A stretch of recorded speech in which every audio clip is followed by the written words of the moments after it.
허경영 후보 지지율이 5%를 넘어서면 토론회 참석 가능. 팩트입니다.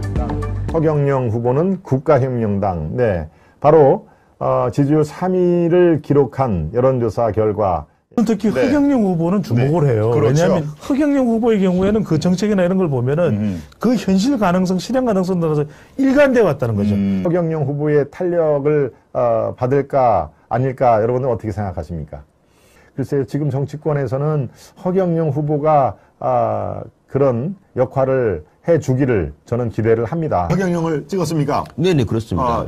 재수 씨도 찍었습니까? 네네, 맞습니다. 아, 그랬군요. 5천만 원. 근데, 정말로, 근데 그때는 되게 허황된 공약처럼 보이던 그게 어느 순간부터 이제 막 현실화되고 있지 않습니까? 이제 대선이 86일 앞으로 다가왔습니다. 시시각각 변하는 대선 현장 상황 전해드리는 대선 상황실 시작합니다. 또 다른 관심은 과연 국가혁명당 허경영 후보를 TV 토론회에서 볼 수 있을 것인가입니다. 이 허경영 후보는 지지율이 상승하고 있고 5%를 넘으면 지겨운 양당 후보 말고 드디어 토론회에서 허경영을 볼 수 있다고 했는데 사실일까요? 선거법상 토론회 참석이 가능한 후보는 이렇게 법에 명시가 되어 있습니다. 첫 번째, 5석 이상의 원내 정당 후보. 여기엔 이재명, 윤석열, 심상정 후보가 포함됩니다. 둘째, 직전 대선, 총선 그리고 지방선거에서 득표율 3% 이상을 기록한 정당의 후보. 여기엔 국민의당 안철수 후보가 포함되죠. 셋째, 선거운동 개시 이전 한 달 동안 진행된 모든 여론조사 지지율 평균이 5%를 넘기는 후보입니다. 허경영 후보 지지율이 5%를 넘어서면 토론회 참석 가능. 팩트입니다. 비호감 대선에 지친 국민이 많아질수록 허 후보가 다른 내 후보와 대한민국의 미래를 놓고 토론하는 낯선 풍경 가까워질 수 있습니다. 오늘은 여기까지 짚어보겠습니다. 비유력 후보, 유력 후보가 비양강 후보라고 표현하겠죠. 양강이 아닌 후보. 후보들의 지지자들이 꽤 많이 들어오셨습니다. 자, 그분들에 대해서도 이 특징적인 그런 말씀이라든가 이런 그분들이 선전할 가능성, 이것들이 또 하나의 특히 허경영 후보는 주목을 해요. 그렇죠. 왜냐하면 인지도가 높은 데다가 이처럼 비호감 선거가 네거티브 선거가 되고 있는데 허경영 후보 같은 경우는 꾸준히 자신의 일관된 공약과 비전과 정책을 이야기하고 있거든요. 그렇습니다. 그런데 대부분이 지금 기본소득 이야기하고 있죠. 50조 자영업자에게 퍼붓기. 뭐가 다르죠? 허경영 후보가 한 이야기랑. 그렇습니다. 그러니까 오죽했으면 제가 허경영 후보를 실제로 봤거든요. 아이고, 우리 배 소장님, 함께해요. 함께 합시다. 그렇죠. 이런 이야기를 할 정도로 본인도 아주 적극적이에요. 맞습니다. 그러니까 최근에 나왔던 어떤 조사 결과를 보면 제가 구체적인 수치는 소개를 안 합니다. 4.7%. 그러니까 그런 정도의 수치 결과가 어떤 의미로 받아들이냐면 그게 뭐 정확했냐 이런 거 다 떠나서 그만큼 주목받고 있다. 그 이야기는 뭐 지금 우리가 단정 지을 수는 결코 없습니다. 그렇지만 최종 후보로 대통령 자리에 오르지는 못할지라도 적어도 지금 허경영 후보는 상당히 주목받는 인물. 그리고 그 주목받는 이유가 우리 국민들이 이번 대선의 특징이 있습니다. 이른바 비호감 선거예요. 비호감 선거. 네거티브 선거입니다. 그렇습니다. 그렇기 때문에 정말 무희망 선거라는 이야기를 할 정도로 국민들이 누구를 선택해야 될지 난감한 그런 상황입니다. 양강 구도는 만들어지겠지만 이념에 따라서 또는 정당 지지층에 따라서 하지만 그럼에도 불구하고 허경영 후보의 경우에는 그 정책이나 이런 걸 보면은 그 현실 가능성, 실현 가능성 따라서 일관돼 왔다는 거죠. 그리고 지금 들어보니까 일리가 있어요. 그렇습니다. 결혼하면은 지금 저출산 문제 제대로 이야기하는 대선 후보 있습니까? 십수년 전부터 허 후보는 또 그 얘기를 했었죠. 육아 문제 정확하게 이야기하는 사람이 있습니까? 없습니다. 사교육 개선 문제 이야기하는 사람이 있습니까? 없다는 말이거든요. 그렇죠. 그만큼 깊이 있게 고민했다는 면에서는 허경영 후보의 나름의 역할이 있는 것이죠. 그렇군요. 상당히 나름대로 평가를 해주셨습니다. 손학규 전 대표가 나올 수밖에 없는 이번 대선은 그만큼 불안전한 대선, 불확실한 대선, 또 불안감을 계속해서 정복시키고 있는 대선이라는 것이거든요. 그러니까 중요한 건 우리 국민들도 마찬가지로 허경영 대선 후보의 주장 등을 묶어서 과연 누가 대통령이 되든 우리 유권자들은 요구할 권리가 있습니다. 그것은 우리 아시아 투데이를 통해서 또 투영되고 전달될 수 있습니다. 언론 매체를 통해서. 다음 5년을 국가 운영할 대선 후보 김동연 전무께서는 아시죠? 얼마나 중요합니까? 대한민국에. 정말 중요합니다. 미중 충돌하고 남북 관계도 지금 한치 앞을 내다볼 수 없는데 이걸 다 뭉뚱그려서 다음 대통령이 누가 탄생하든 간에 그 주장을 분명하고 또렷하게 해야 되는 것이죠. 네, 세 번째 여론조사가 나온 내용이 있는데요. 아주 흥미있는 내용이 있습니다. 예, 한 여론조사에는 이른바 허경영이 여론조사 3위로 점프를 했다 이렇게 돼 있습니다. 한번 볼까요? 네, 정식으로 한 여론조사에서 3위로 나왔다는 얘기인데요. 뉴시스에 그게 나와 있는데, 네, 허경영 지지율이 4.7%를 기록을 했고요.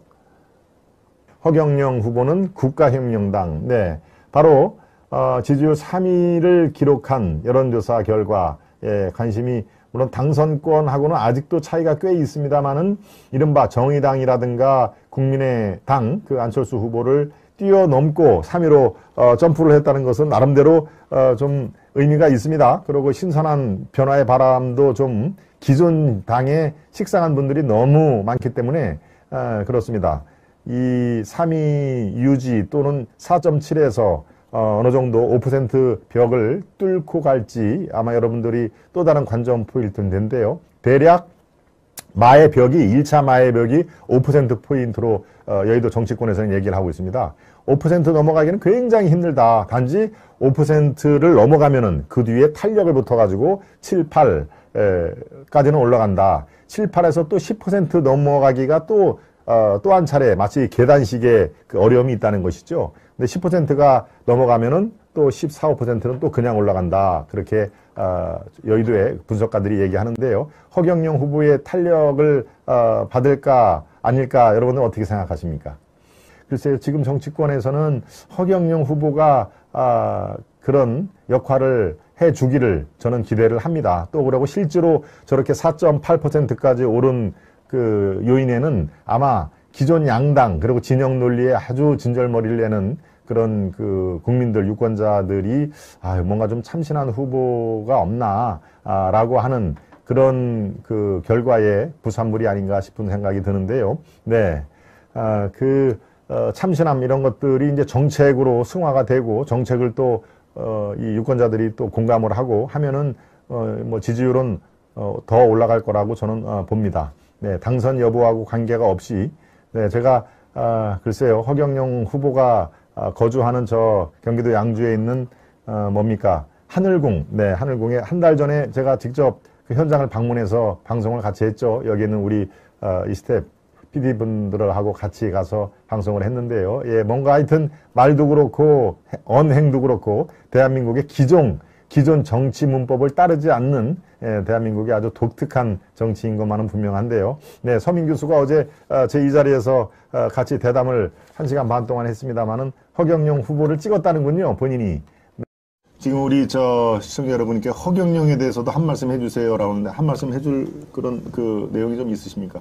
허경영 후보 참 독특한 대한민국 정치인인데. 허경영 예. 후보는 네.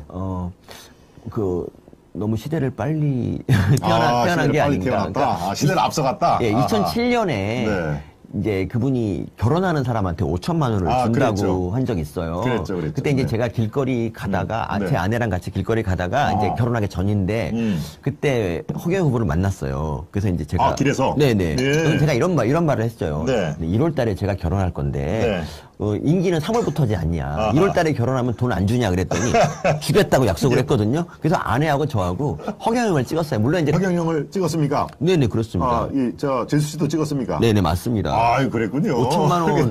근데 정말로 근데 그때는 되게 허황된 공약처럼 보이던 그게 네네. 어느 순간부터 이제 막 현실화되고 있지 않습니까? 뭐 국민 기본소득 같은 것도 그분이 다 먼저 얘기한 거거든요. 네. 그래서 미래를 정말 내다보는 그런 능력이 있는데 네. 좀 이렇게 그분이 그 공중부양 같은 걸로 그렇죠. 그런 걸로 이제 이미지를 많이 구기시지만 않았으면 예. 어쩌면 이제 진지한 정치인이 될 수 있었을 텐데 좀 아쉽습니다. 예. 시대를 많이 앞서갔다. 그리고 제가 그분 장면을 많이 여러 번 봤는데 예. 공중부양은 사실이 아닌 것 같습니다. 그랬죠? 예, 네. 좀 그렇습니다. 어려운 것 같습니다. 예. 저도 허경영 후보 인터뷰도 하고 그랬습니다만은 지금 그분이 계시는 하늘궁. 네, 하늘궁. 저희 가서 저희 PD들하고 같이 가서 거기서 생방송을 했는데 이 공중부양 얘기는 가급적 안 하시려고 하고 다음에 만날 때는 제2의 사과를 딱 여기다 놓고 발차기를 해서 보여주겠다고 그러더라고요. 다음에 만날 때는.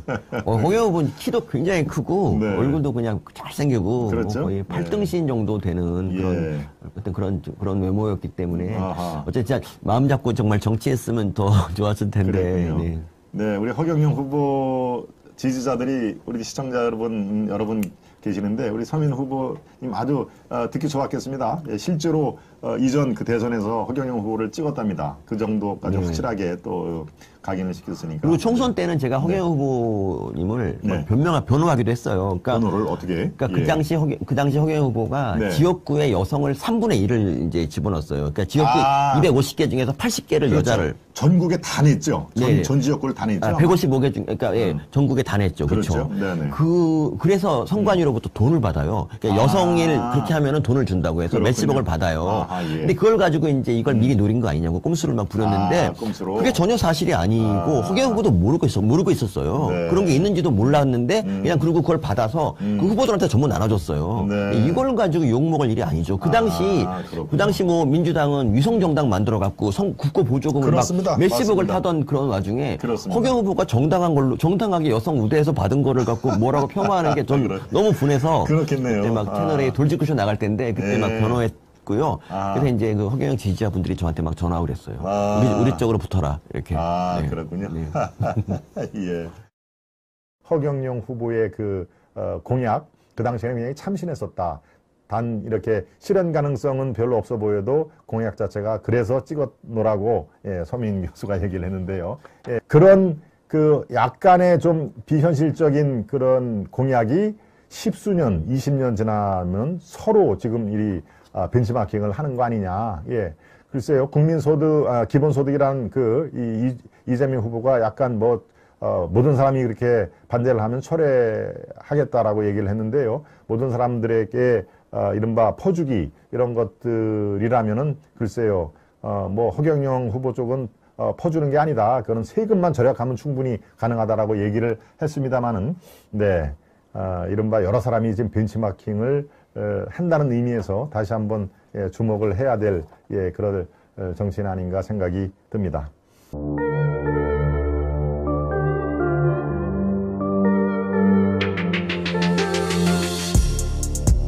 이렇게 뭐 그냥 받아요. 써먹어.